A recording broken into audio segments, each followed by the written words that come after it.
Welcome to season 2 of the Happy Sensory Corner podcast. At Mendability, we want to help everyone, especially when they're vulnerable, to feel happier, more comfortable in their own skin, more confident, proud of themselves, even, so they can be their true selves and we can all journey together through life more happily. Our contribution is to work on brain health. As our brains grow stronger, healthier, all of us benefit, but especially those among us who struggle to sleep or sensory overload or grapple with anxiety. And so we've developed a gentle, family centered program of whole brain games that boosts brain development and activates the brain's self healing mechanisms. It's based on neuroscience field of environmental enrichment, and we call it sensory enrichment. And so while we're experts in boosting brain development, there's so much more that parents have to navigate. For example, we're not experts in helping you proactively manage your own mental health resources. And so today, um, I'm excited to have a guest who is an expert in that area. Michelle Reittinger was diagnosed with bipolar disorder in 1998, spent over a decade navigating a painful and often discouraging journey through manic depressive episodes, therapies, hospitalization, treatments that seemed only to deepen her despair. But after years of searching, Michelle discovered a whole holistic approach that completely changed her life, moving her from just surviving to thriving.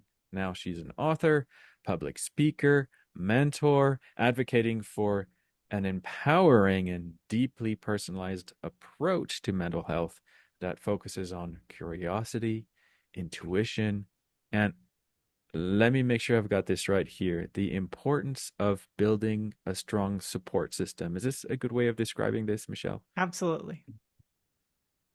And Michelle, you shared openly about the impact this journey has had on your family and your children, and how they've been your anchor through it all. And I think our listeners are really going to connect with your story and your message of resilience and empowerment. So thank you for being our guest today. Absolutely. Thank you so much for having me on. And of course, our co host is none other than our program director, the creator of sensory enrichment therapy, but she's also my mom. Hi, mom. Hello, Sam. So, Michelle, tell us, I'd like to start with um, obviously your journey with bipolar plays a big role in where you're at today and helping other people and everything. But I wonder if there's something that maybe happened with little Michelle that kind of uh, that drove you to turn your journey into why are you helping other people today? It's not because you found a way to help yourself. So I'm wondering if there's something in your journey earlier on that prepared you so that when you found the solution, you would then feel like you want to be an author and a public speaker. Absolutely. I have, and this is not a brag, this was just a fact.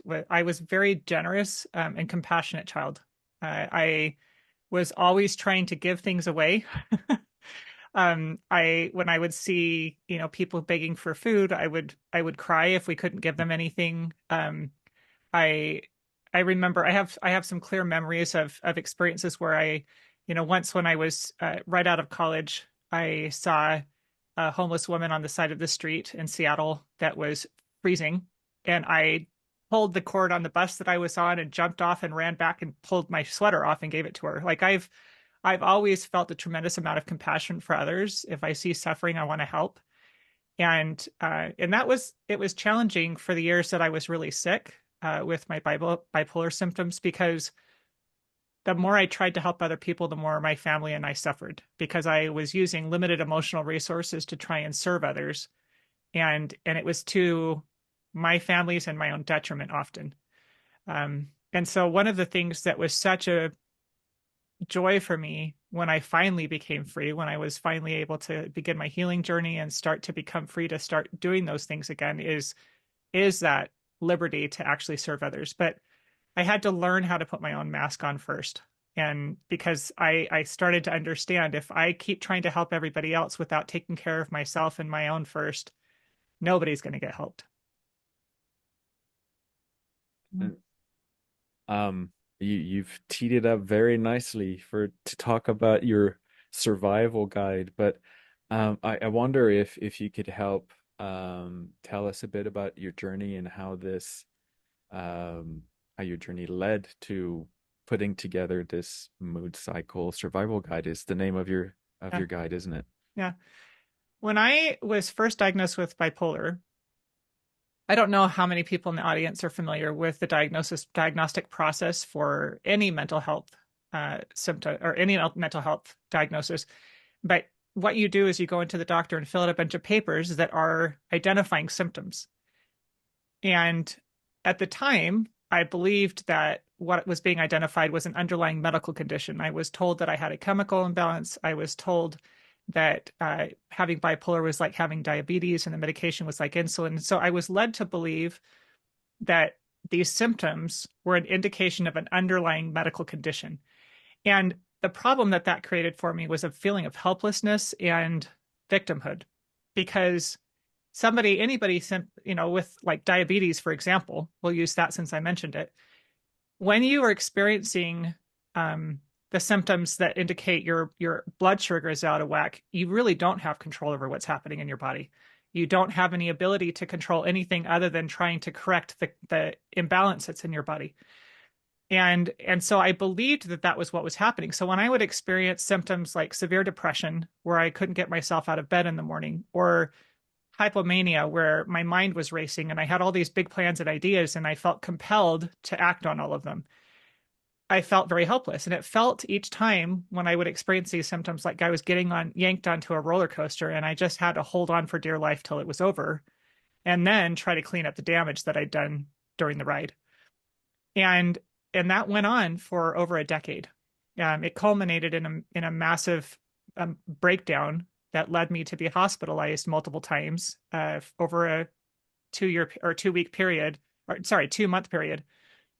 And that whole year, 2008, which was a decade after my initial diagnosis, um, almost destroyed my marriage. It literally almost destroyed me. I made multiple attempts on my life. I felt very helpless. I felt very hopeless. And I believed everybody would be better off if I was gone. And a lot of that was because I didn't feel like I had any ability to have any impact on what was happening in my life. I'd done everything the doctors told me and nothing was getting better. It was just getting worse.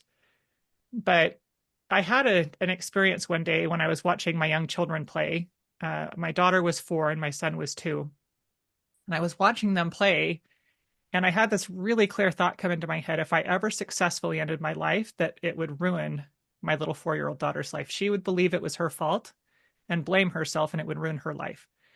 And once I recognized the impact that it was going to have on her, I made a commitment that I would never, ever allow that to happen again. I would never get to that point. And so I started trying to figure out, how do I manage this? What do I do? Nobody's coming to save me. I've got to do something for myself. I have to figure out a way to manage this, because if I'm going to survive for her, it has to be done differently. Something needs to change.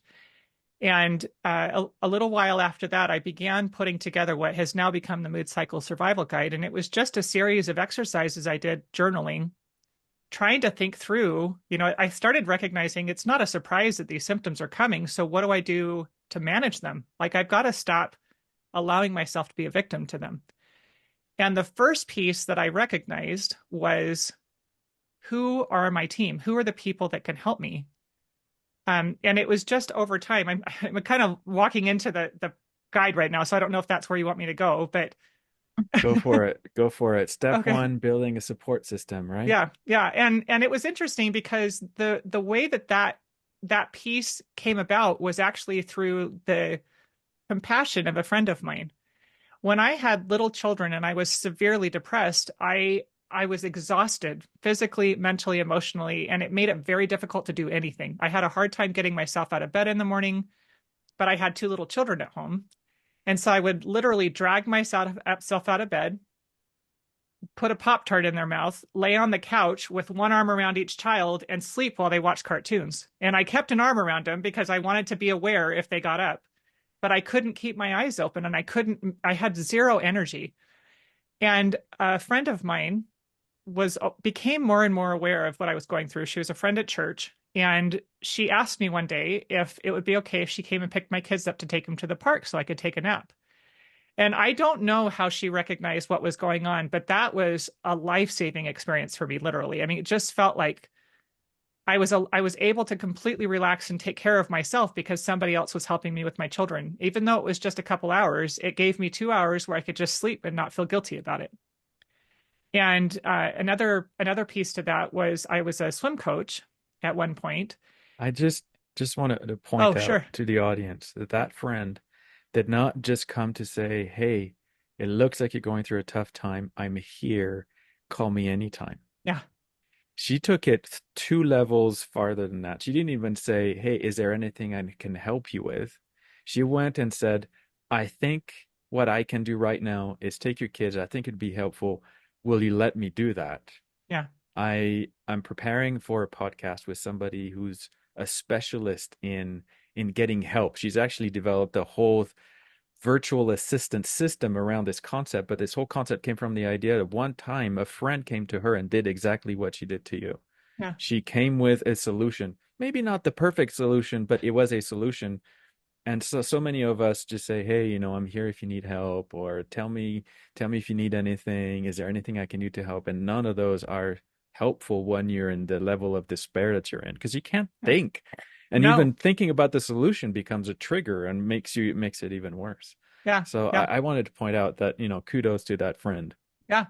Yeah. And the other friend, I had one other, I was a swim coach, and at that time, my anxiety symptoms had been rapidly growing and increasing. And so I would go to practice and I would feel overwhelmed with physical symptoms of anxiety, very bad nausea, tightness in my chest. And it made I felt like I needed to run out of the building screaming. And it made it very difficult for me to stay there. And my assistant coach was a parent of one of my swimmers, and she really wanted me to stay. And I broke down one day after practice and cried to her about what was going on. I was very private. I didn't like to talk about these things because it was very embarrassing to me. But she was somebody that I had grown to trust, and she recognized something was wrong. And so I told her, like, there are days when I just feel like I cannot be here. And she said, "I want you to continue coaching my daughter. Why don't we come up with a system? So if there are days that you have like that, you come up with workouts ahead of time and you let me know, I can't do practice today. Can you run practice?" And you give me a workout. And it was again something where she helped suggest a solution. But what that did for me was starting to recognize I cannot do this by myself. I need support. And when I was not in crisis, I started working on identifying what are the things that I need help with.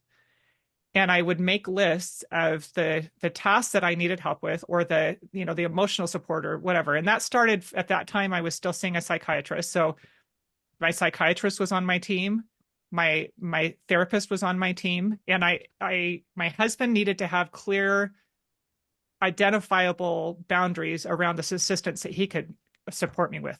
And that's one of the things that's really, really important is oftentimes when we're constantly in crisis and we cannot see the forest for the trees, we're not able to see what we need help with. We don't ask for help until we are beyond desperate. And when you're constantly going to people, when you're in that form of desperation, it burns out resources. People get to the point where they see your phone number and they don't want to answer the call because they know, and the only time you call them is when there's a massive crisis going on and they don't have the emotional resources to give anymore, right?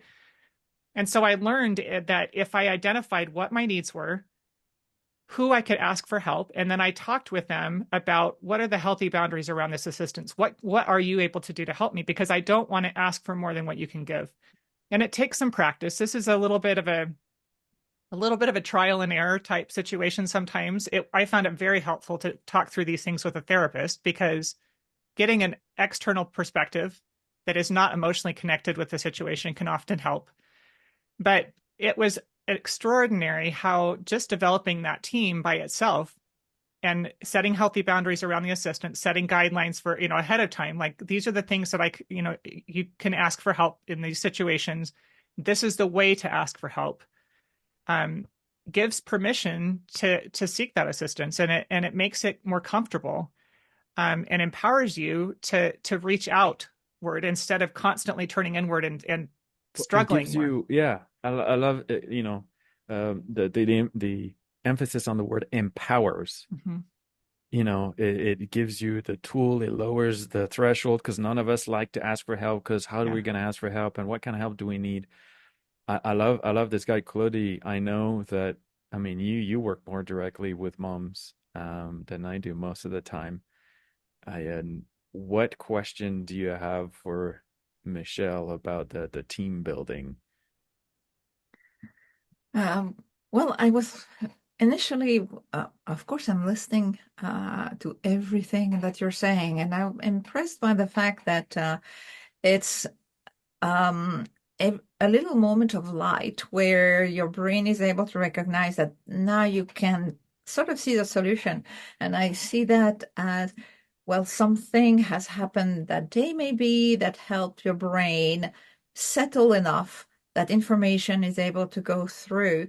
And I was this today talking about something a little bit similar in the sense of intensity, which is seizure activity, and a mom giving a mom a way to help the child who has a seizure and what she can do and to help the brain settle down. Um, so I'm very captivated by the fact that it's in a short moment of where you're able to see, but you become very efficient in that short moment. And it's a little bit like that also with the moms I work with, where maybe the child is at school and they have a moment. They are in crisis all the time, and they need a short moment of okay, I can be thinking, but what you're teaching is what you said at the very beginning, and what a lot of our guests say: if you don't help yourself first, you cannot do anything for your kids. However, I love what you were saying about the children sitting on the couch and your arms around them, because on the mendability side of things, soft touch is giving serotonin.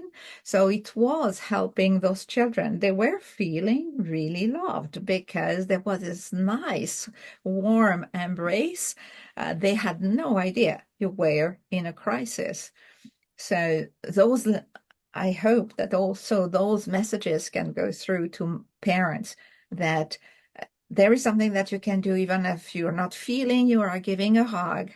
It is happening, and the message is received. So those were my the things I wanted to comment from what you said, because it's very, very important for our moms.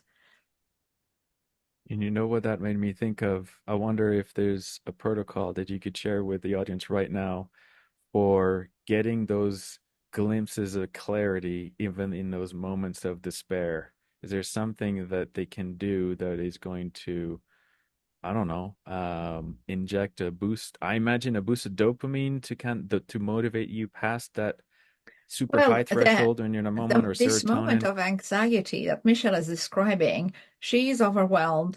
Her brain is unable to do anything. She's in crisis. She would yell if she dared to.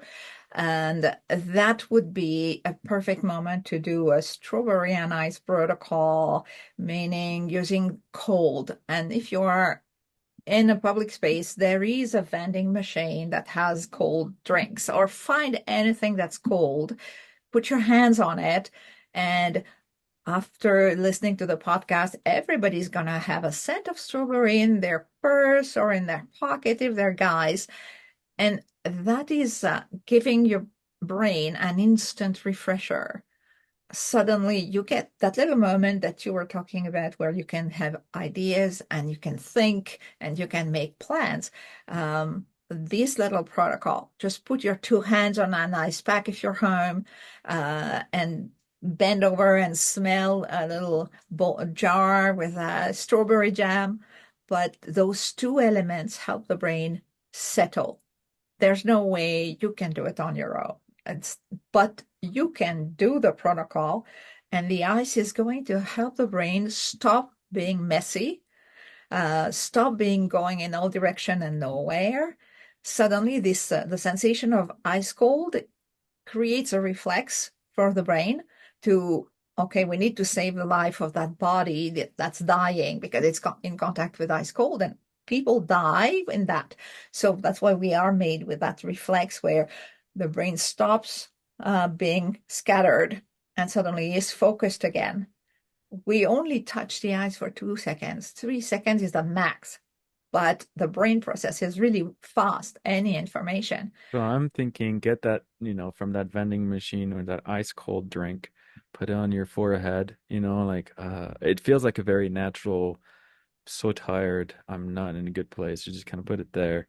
Mm-hmm. But the smell, what could they pick a drink maybe? I don't know that they have strawberry flavored drink, but is there a I know, Well, I know strawberry has some studies attached to it showing that it goes yeah. more quickly and more deeply into the brainstem and sort of, resets and soothes the limbic system and gives you that sense of immediate relief. But I think there's vanilla as well. Yeah, vanilla, orange, lemon. In fact, there is an incredible study that is not really published, and I hope that Michelle can spread it to the people she's helping, where they put people in an fMRI machine, which is this big machine you put your head in, and there are lots of noise, and they are taking pictures of the brain as you are doing something. And what the scientists did, they brought a big bag of ice and they placed it on top of the arm of one of the subject who did not know what was going to happen. So it pushed the level of anxiety Well, extremely I'm high. seeing some interesting things happen where the guy gets really surprised and knocks his head inside the Uh-huh. machine. And so Because I would have screamed, they and in probably not a did. And very after this, male way. after the screaming, they put got a little Q-tip, yeah, to check to measure the cortisol level. And that's a good measurement, and you can do that in a crisis. And the cortisol was above any limit you could imagine. And after doing that, they puffed a lemon scent into the machine. And instantly they put the uh, saliva test again, and it was almost back to normal So we in need less an than a ice cold minute. drink that you can also smell. That would have like the Then, yeah. powerful, sweet Mhm. strawberry, lemon, vanilla. Yeah, there are some that drinks that pretend to have lemon in it, but they do smell like lemon. So a scent that is pleasurable, let's go there for people who are just starting, and then having a little uh, bottle or something very accessible always, because if you know that you have a condition that leads to anxiety, you want to have something with you. Mm. Well, and I think Sorry I for the think interruption, Michelle. no, not at all. What she's talking about is the challenge that we experience with this idea of having anxiety disorder or depression, depressive, major depressive disorder, bipolar disorder, is it makes you feel like you don't have any control. And that's not accurate, because if you understand what's happening when you're feeling these anxiety, or if you understand what's happening when you're feeling depressed, especially anxiety, your body is going into fight or flight. You're going into the lower part of your brain where you're not in a rational, place at that time. Your body is having a physical reaction, and you need to interrupt that feedback loop. You need to interrupt it with, and mindfulness meditation is excellent, but doing something immediate. So it's interesting that you talked about the ice, Claudie, because I used to and I tell people, put a piece of ice in your mouth, because if you get that in your mouth, you're engaging the mouth, and you're engaging that cold, and you're interrupting it, because it helps bring you back into the moment. What happens when you're experiencing these anxieties is your brain is going through all of the files that it has, everything that's ever happened that's bad in the past, everything that could Mhm. happen bad in the future. It's doing it in a split second, so you don't even realize what's happening. And you need to bring yourself back into the present. And so doing those things that help to interrupt that feedback loop and bring you back into the present then restores the Mm. upper brain function where you can actually make rational decisions and you can decide, what am I going to do right now about the Mhm. situation I'm in or about the experience that I'm having? And that leads to the second step, which is identifying your symptoms and your triggers, becoming more proactive about identifying what are the symptoms that I experience and identify them as symptoms. They're not an illness, they're just symptoms, similar to having a fever. If we were running fevers persistently and we got to a point where the fever was really, really high and we went to the doctor, we wouldn't go to the doctor expecting them to diagnose us with fever disorder. We would expect them to do some investigation into what was causing the fevers, right? They might need to do something temporarily to bring the fever down if it got to a dangerous level. But then we do some investigation. What is happening in the body that is causing it to run fevers? That is an indication of a body in distress. The same thing is true for these symptoms of depression, anxiety, elevated moods. All of those are indications of some kind of underlying distress, and we need to have curiosity about that. And I encourage people, we call it the early warning system. And so what, if there are areas of the country that are prone to tornadoes, for example, they have systems in place that help them identify we are in likely conditions for a tornado to happen, right? And identifying that as soon as possible helps you to put protocols in place to kind of prepare for that. We're going to go Mhm. down in the basement. We're going to do certain things that are going to help us weather this storm. The same is true for our emotional health. If you start recognizing I've experienced depressive symptoms or I experience anxiety symptoms, we need to, number one, identify the symptoms so that we know what's happening when we feel them, instead of letting ourselves be a victim to them. And the other thing is starting to recognize what the triggers might be. There are oftentimes things that trigger those symptoms to occur. So if you're somebody that is caring for somebody who is unpredictable in their behavior or something, you might recognize, when I go for days without having a break, I start to get more and more anxious. Or when we're in a situation where I have no assistance and they're in crisis that day or something, I start to feel depressed, or whatever the correlation is. That more you can identify the symptoms and the triggers, then you can start putting protocols in place to put some boundaries around that, some safety nets for yourself. But you first have to identify the issues. And I encourage people to use things like mood tracking apps. The one that I love is called Bearable. And the reason I love it so much is it's the easiest one that I've found, the most simple format to use, and it's highly customizable. And in the past, I've used I other, love the name too. yeah, it's Yeah. So many of Bearable those B. mood trackers or habit trackers have lofty Yeah, names, and when you're in that state, yeah, this, having the name of the app tell you to put a smile on your face is the last thing it's almost a trigger. yeah, But bearable is like, yeah, ugh. It's, yeah, whatever you put word, I think bearable is a good word for the sound I just made. yeah, yeah. Well, and Yeah. it's, I always encourage people, just start with tracking, get in the habit of using it, because a lot of times when you add one more thing, it starts to make you feel more anxious. Yeah. And so I encourage people, and one of the things I love about your protocols is you encourage people to pair them with other things they're already doing, so that makes it easier to get in the habit of doing something. And so with people that I work with, I encourage them to pair it with when they're taking their vitamins or whatever they're taking to support their mental health, do it at the same time. And we start with just tracking their energy level and their mood. It's just 2 taps. It's super fast. It takes maybe 5 seconds. But get in the habit of doing that. And then as you get in the habit of doing that, after a few weeks, then I say, okay, now we're going to start tracking symptoms. When you start experiencing, we're going to see how frequently you experience depressive symptoms and what are the symptoms that indicate depression. Everybody has different symptoms. Are you feeling hopeless? Do you feel overwhelmed? Do you feel fatigued?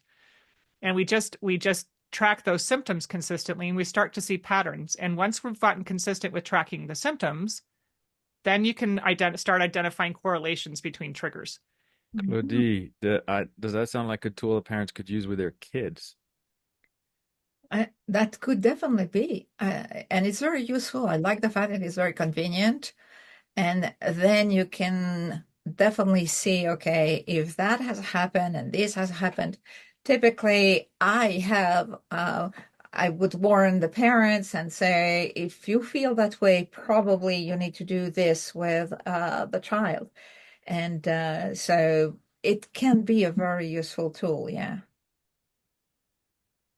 Yeah.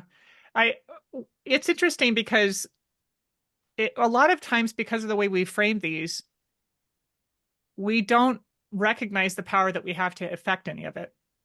And symptoms are just information. We often will criticize ourselves for having symptoms. When we feel depressed, we feel like I used to think I'm a religious person, and I used to think I was doing something wrong to feel that way. Mhm. I must be sinning in order to feel bad like this Mm. inside. Oh. I didn't understand what depression was. I didn't understand what that felt like. And it created this paradigm for myself that carried well into adulthood. Even after I'd been diagnosed, every time I would start to feel depressed, I would feel bad about myself. And my mind would automatically go looking for information about Mhm. what I had done to make myself feel this way. And Mhm. so when we start to frame it like these are symptoms similar to a fever, we're going to be curious. We're going to investigate. Instead of judging ourselves, we're going to be curious about what's going on and Yeah. have compassion for the experience, the symptoms that I'm experiencing, and become an expert on myself. Well, I, what for, I would relate with the parents is sometimes they may feel that the kid has a bad habits or has mm, I so often hear my child loves to push my buttons. And what I read is your child is asking for attention, but care. Not so it works if he does, if he flushes 200 times a day, but maybe it's gonna work if you introduce a new variable like praising when he does. So it's such a feeling of despair that we find in you. You are sick. And the parent who sees something and is seeing something negative rather than studying what is behind it. And so incredibly informative and I, I, helpful. I was going to say it's such a use. It's interesting to see what it's like. Hearing you talk about your experience makes me feel more empathy for the kids that we work with. If mom is not experiencing symptoms herself, and I would be surprised if moms aren't more tired than they say they are, less happy than they say they are, more depressed than they say they are, because they're not paying attention to themselves as much and they just think it's normal. It's just a lot in life of a parent with additional needs. But I'm also thinking of what it's like, what the kids are going through, feeling like, Mhm. and it's really interesting the insights you have into what it feels like to be inside. Yeah. Well, and I think one of the challenges with mental health issues is they're so closely linked to behaviors that often we will criticize ourselves for the linked behavior or the linked coping mechanism and keep working on this surface issue when we're not getting down underneath it, what the motivation is behind it. So like you're saying with children pushing their parents' buttons, if a child is not feeling well and they don't know how to express that, they're going to keep doing, trying different things to try and get what they need. Mhm. And the same thing was happening for me. I would develop coping mechanisms to try and find relief, and then the focus became the coping mechanisms without identifying what was the relief I was seeking in the first place, right? And Mhm. all of this leads to the third step, which is the power priorities. One of the things that is really hard, especially in our society where there are so many different demands on our time. I was, as a mother with young children struggling with mental health issues, trying to do everything all the time, and it was very detrimental to my mental health. And especially when the way that I felt, I described this one time, the way that I felt when I was depressed and trying to continue to do everything that I knew I was supposed to be doing, and I say supposed to in air quotes, it felt like climbing a hill in a mudslide. It felt like the Mhm. harder I tried, the more I tried to do, the further down I sank. And most of the things that I was doing frequently were the things that were the most visible. And they weren't necessarily the things that mattered most, but they were the ones that other people could see because I felt bad that I couldn't continue to do all the things I needed to and I was trying to hide the way I was feeling. And so I was doing all these outside things that were visible, and the things that mattered most were getting totally neglected. And that caused further depression, further struggle, and my family suffered the most. And so I had this realization at one point. We lived in Ohio once when there was a terrible ice storm and it knocked the power out for 5 days. And our family was totally unprepared for it. So we were freezing. It was the middle of the winter. We're freezing in our home. No cold, no heat, no cold, warm water, no ability to cook Mhm. food. And we had some friends who had a generator that invited us over one day, and we got to take hot showers. We got to have a hot meal. We got to be in the heat for a little bit. And we were asking questions about the generator because we thought we need to get one of those. And it was interesting because I had never thought about the way that a generator functions. You don't power the entire home.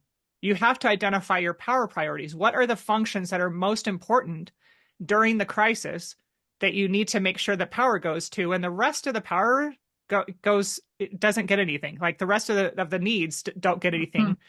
And I started recognizing that was what happened with me when I was in crisis on either end, whether it was depressive symptoms or whether it was manic symptoms. I had to figure out what are the power priorities? What are the things that matter the Mhm. most that need to be done? And I have to learn how to let go of the rest of it while I'm in that crisis period. And that was critical because allowing my body and my mind the time to recover was necessary in order to actually recover. And the way that I teach this to people is I say, what are your top three for your top three? And what we do first is make a list of everything that you think you need to do. Because if we don't identify all the pieces, your brain will Mhm. keep nagging you about all these other things that aren't getting done.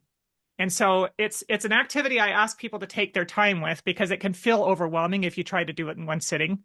But I say take your time and I want you to go through all the things that you feel like you should be doing.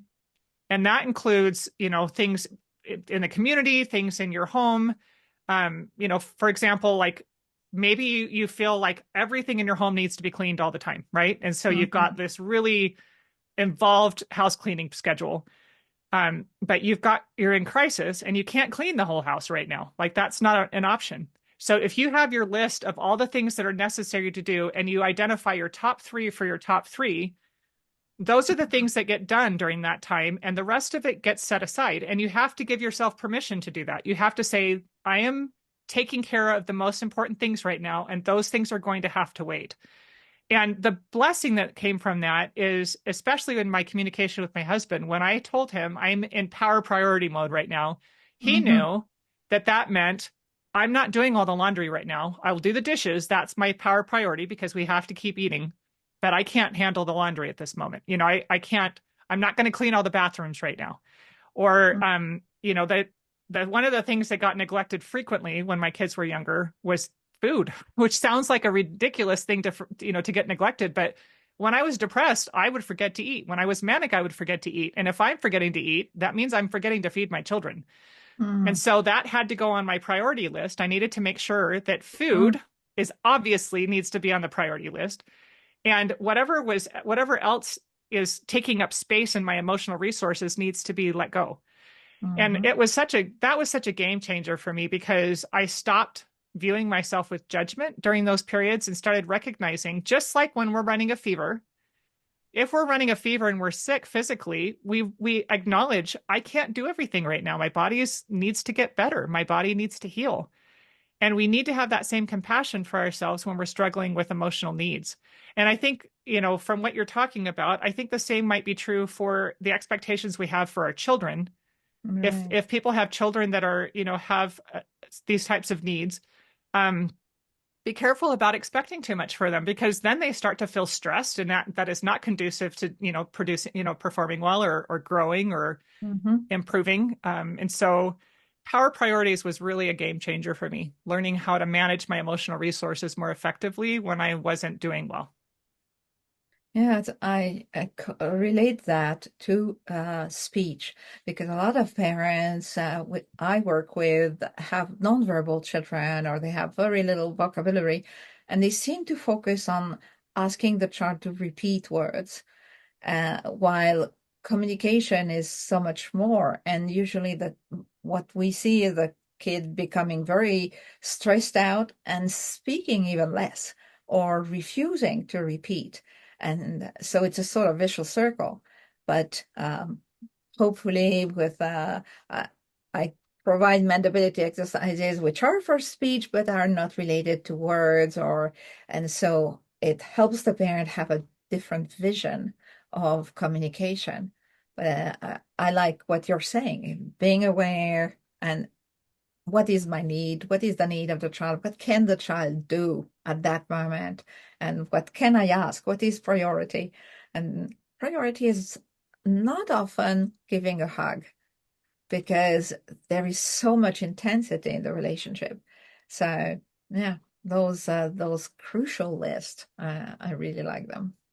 Well, and the other thing that I had to learn is there's so frequently our decisions are made by social pressure. We feel compelled to behave in a certain way because we don't want other people to think that we're doing poorly or to pass judgment. And it's not always conscious. We don't always consciously think about it. But I this concept for me was tested a bit when I went through a period when my husband had lost work. This was several years ago, and I was starting to struggle more and more with my mental health. I was kind of hanging on by my fingernails at the time. And I had a responsibility at church that I felt very like it was a big responsibility, and I felt like I had to keep doing it. But I could see all these other things starting to suffer at home. And I finally got to the point where I thought, that's not making the list anymore. I need to let go of that. And it was a very difficult thing for me to do emotionally because it was so visible. And it was a hard thing for me to go and say, I can't do this right now. But I realized that, when you go through the power priorities exercise, you rank your responsibilities in order. And always number one is yourself. Always put your mask on first. Always you need to make sure that the things that are necessary to take care of your emotional needs are prioritized. If I couldn't take care of myself, nobody else was getting taken care of. And then the second tier of that was my relationship with my husband and my children. My children were dependents. They needed me. They didn't have any choice, right? I needed to make sure that their needs were being met. And then, so I had these priorities, and at that time, those top three priorities were all that I had the energy for.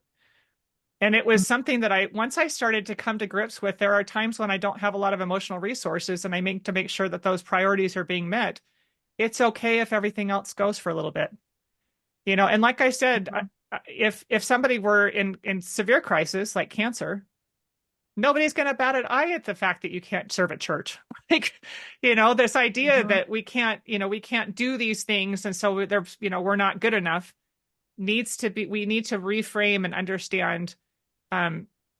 We need to make sure that if everybody in society would just take care of themselves and their immediate family, I think society would be so much better off. But we're so focused on doing all the outward things that everybody else can see that often those middle things get neglected, those important things, those core things get neglected, and then everything falls apart at some point. And so that was why it was so critical to identify those power priorities and make sure that I kept those things in order. And so how you keep talking about the past. That's all you had at the time. That's all you did. Tell us how this guide and your journey recently Yeah, have helped. they've become habits now. It's really interesting. It's such a habitual thing now for me to go through. So I'll give you an example really recently. My husband, again, was out of work. This is feeling a little bit like I'm throwing my husband under the bus. My poor husband. This was nothing that he had any control over, but it is stressful when you're unemployed. And my husband found out he was losing his job. They were downsizing and sending things overseas. And I could feel myself starting to slide a little bit. Like I was starting to feel really fatigued. I was feeling having low, depressed mood. And I immediately went to who's on my team. For me, I take micronutrients. And so I immediately contacted the company that provides the support for that and said, I'm struggling with these things. This is the circumstances. And they let me know you need to increase your micronutrient intake because your brain is burning faster through them right now. And then I evaluated, I thought, okay, so we're under a lot of stress right now, and I need to make sure that I'm paying attention to any symptoms that I might be experiencing, because symptoms are an indication my brain is starting to get overwhelmed or feel stressed out. And then, so I track, and so I just pay attention to it. It's habitual now for me. And then the third piece was power priorities. And that again is just a habit. It's a habit for me to Mhm. automatically switch to what are the most important things. And because I've been doing it for so long, I don't really have to think about it. I just, click into that mode. We're in Mhm. power priority mode right now, and I'm taking care of the things that matter most. It's okay. Those other things will pick up the pieces when it's over. And then the last piece of that plan is getting yourself back into a healthy, balanced mental state. And each person, I help people develop that plan for themselves so that they know what are the proactive steps that I take to get myself back into a healthy state, so that I'm back to balance, back to maintenance, back to functioning in the healthy, normal way. And it's I when I work with people on developing this, I always have to make sure that they understand this is not like a one time you're going to set this up and then it's done. This is a Mhm. living document. This is a living program. It's something that will evolve over time as you start to recognize how things work for you in your life and what things you need to change. But the goal is to just take charge of your life. The goal is to not feel like a victim anymore. You can be proactive at managing your mental health and your mental health resources, and you don't have to be a victim to them anymore. Wow. I know that we talk about your involvement with sensory enrichment therapy in a different podcast, but is there like a 2 minute summary of this new thing that you added to your tool deck? Yeah, this has been really thrilling for me actually. I was so excited when I found your program, because one of the things that's a bit of a challenge for people who struggle with mental health symptoms like this is you spend so much time in fight or flight that some other parts of your brain start to shut down. And I took psychotropic drugs for over 12 years, and that damaged my brain. And I had gotten to a point where I just couldn't feel a lot of the emotional reactions to things that I used to be able to feel. I didn't feel a lot of joy.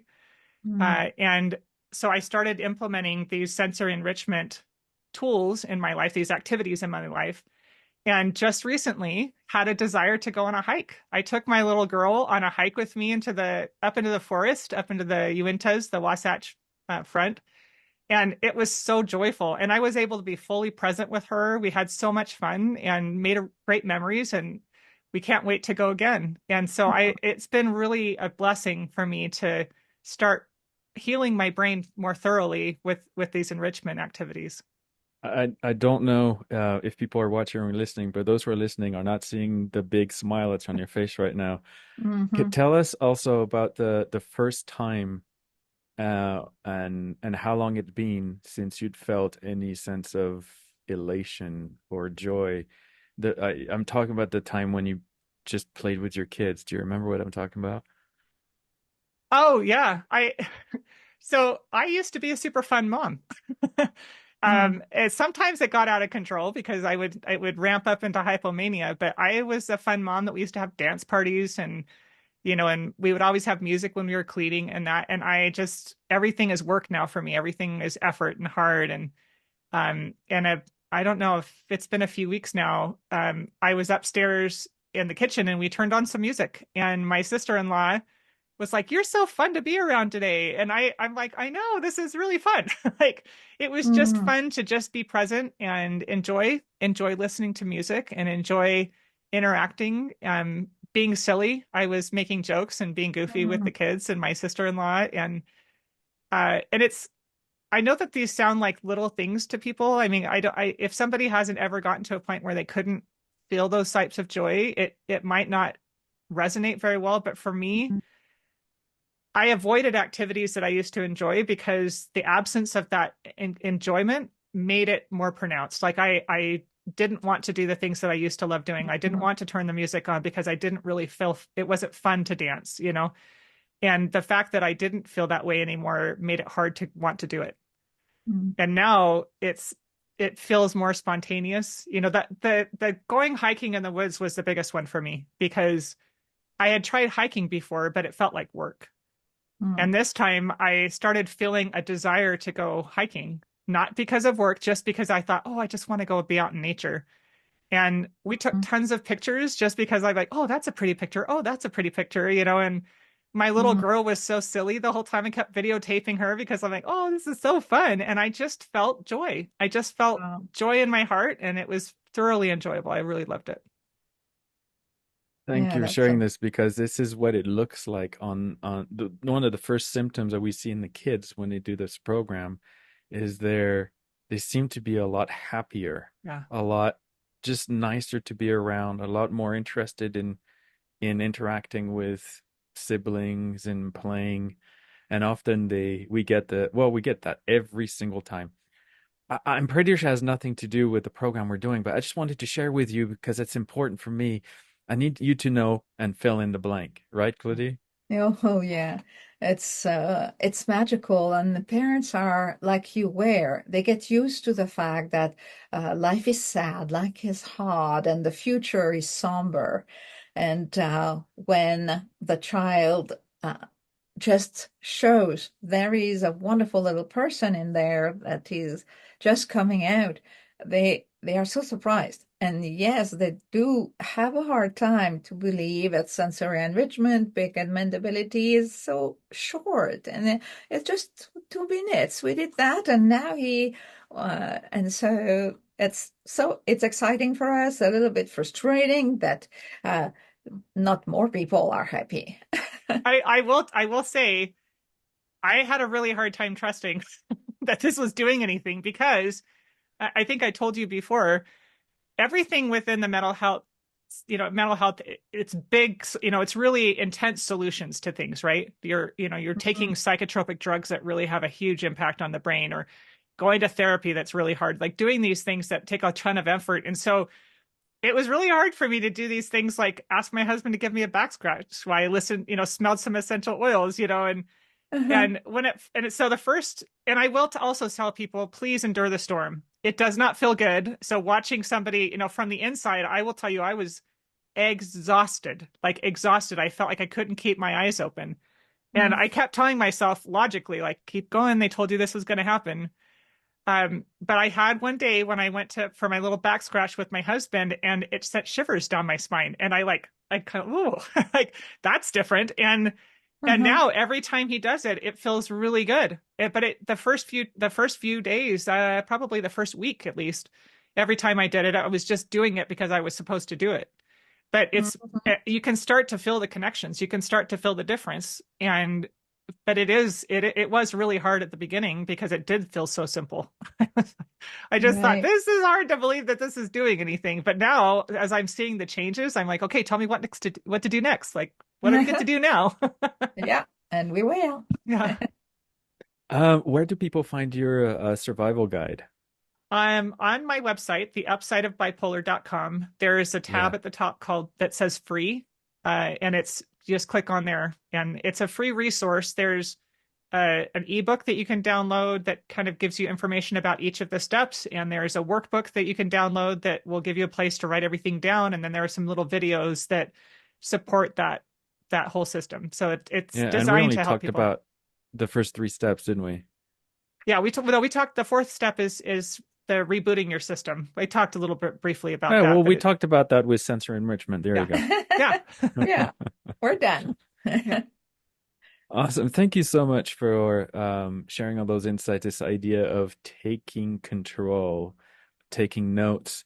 It works, it applies to everything. And our parents, we tell them all the time, you know, keep a spreadsheet of how often you see this maybe meltdown or this behavior or this thing. And because they take it for granted and they don't see the pattern and the trend going down or going up, depending on your perspective. But this idea of taking charge, even if the things stay the same, the fact that you just know yeah, and you know what's going on, so many open loops in your brain can close, so many things you don't have to worry about because you feel this sense of control.